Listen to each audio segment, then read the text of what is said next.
the people that are in control, what you call the powers that be, are basically a conglomeration of all the various sects and orders that have existed throughout the ages. They basically have virtually unlimited funding and political power. What the recent tech they've been working on, what they've gotten up to this far is they call it the soul stealer technology, the soul catcher. It with a 4D, four-dimensional map of the brain, they can create a holographic chip that contains all the information of a person's memories of their personality. It currently takes a lot of multiple supercomputers and even 0-point devices that I'm not fully aware of right now. That the computers run off these devices, so it's literally almost unlimited power. It's hard to understand. Apparently, if you have a few of these devices in the right alignment, you could technically just blow the whole fucking world up. You can make it disappear. They're not planning on doing that or anything like that, but this is the type of power it is, and that's what, that's why it's kind of difficult, I guess, for humanity to even come to this point, because we have to go through the process of learning how to handle our power, or we'll bring out the worst out of everything. So yeah, the DNA replication and the complete mind-brain mapping to create a chip is basically a four-dimensional map of the entire brain and central nervous system and body. And with that, they can do full-on replication cloning, where they completely recreate a human form. There's so much information to talk about. With all the bad stuff that can be talked about, there's basically the events of all this technology, these progressions and advances, and basically in the I guess the 60s or 70s, the Navy figured out with these electromagnetic devices around the brain, and I don't know how far it goes into that other than that, but they figured out how to activate the DNA in the brain completely, and it unleashes full 100% capacity. They found out, all the movies, if you want to go there, they found out how to really do it. What this equated to is going into a device or putting a helmet on, and your consciousness would be transferred into some type of electromagnetic waveform or something, and you basically could travel throughout space at first, and then time itself. You could travel through time in a chair. It's a trip chair or trip helmet, however it went through phases, just like everything else will. It's weird that they call the clones Mark 1, 2, and 3, and 4, because it's just like the car or something. But I guess that's how they're breaking it down, which is mechanically. But with all the strangeness, there are a lot of good things that have happened and I've experienced, and we're catalyzing of true awareness out of the fear and darkness, which is another sacred process altogether. This mechanical device actually beams electromagnetic waves into your brain and allows you to, they say it unlocks your full capacity of your brain. That's why I say we're reality generators.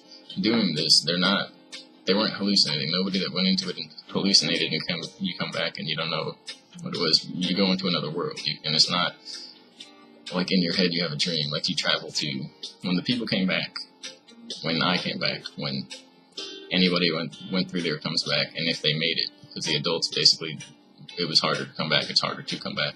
It's the whole scrambled eggs thing. Our reports were taken as if it were extraterrestrial contact, as if it were 100%, depending on where you went and what you saw. Because you can just create any type of experience, in your mind. That's the capacity of the mind. But then if you're actually operating within the electromagnetic grid of the earth and whatever extends into and beyond that, into, what we call time, this toroid of energy that's basically swirling from every point in space, it's actual time travel. You can see, that's how basically the first effects are that you see the future of your existence, and they can tune it in to push you forward or further, and you can take over and guide it yourself. But you see the different possible realities of existence, and this also wasn't the culmination of the type of spiritual death experience that I experienced in 2010. This was actually somewhere around 1999, and a little bit after that. And they're doing tests. I'm sure they are now. I know it's changed a lot, and I know a lot of people didn't want to continue doing it, and there's a lot of resistance because I know of at least one person that they say hasn't fully returned and came back. So, I mean, it's not scrambled eggs, but I guess he was a little bit far off worse than I was. I was pretty much dismayed over a lot of the things that happened around that time and after, including these types of damage control projects that they put the kids into that want to, I don't know, that are become like a wild card afterwards or something like that. They have to control, I guess. It's part of it, as well as that got out of control, controlling people, and it's from the elite using this technology to basically play the dark role, play the enforcer, play the oppressor, but it got out of hand because it took on so many levels of reality that you couldn't really imagine. They basically can create artificial dimensions and take people there and play out whatever type of psychological experiment they want. And a lot of the knowledge behind this comes from the Nazis from World War II, so it's a lot of psychological experimentation, if not the genetic manipulation. It all has these type of archonic religious undertones because I guess they think and they know that that's just the easiest way to get to it. So there's at least one person that didn't fully come back from the device, but it is what they call a time travel device. It teaches you many things. You enhance your consciousness and you see that. But that's what would happen first. You would see your possibilities and whatever would happen as a result of that, which is why it's basically so dangerous, is that if you see a possibility that you don't want and you kind of enhance it and can't get out of your head, the only thing that ever happens from that is when you return, you'll take the steps to create that possibility. There's a big problem. It's almost like a fucking nightmare device at that point. And it depends on you see whatever your own consciousness is tuned to, it just enhances it. So, if you had a bad day, it wouldn't be the best thing to do to go in there. And you can see how adults going into there without proper understanding of what was going to happen would come back like they've seen horrors. And they'd probably then go and create it in their lives. It's like a magnetic attraction. Once you see it, if you base your actions off of that to try and avoid it, almost like any story involving time travel, honestly, it'll create it. You'll unwittingly, unknowingly create it. It's accidental almost, but it does happen. That was what they noticed. And again, I said in the other video, a lot of them, the soldiers would go back or go forward and see the end of the world, basically World War III. The whole 2012, all these lecturers and insiders coming out talking about stuff, that was literally that when you go, what would happen is when you go into the device and you go far enough into the future, I guess, everyone that goes that far reaches a singularity.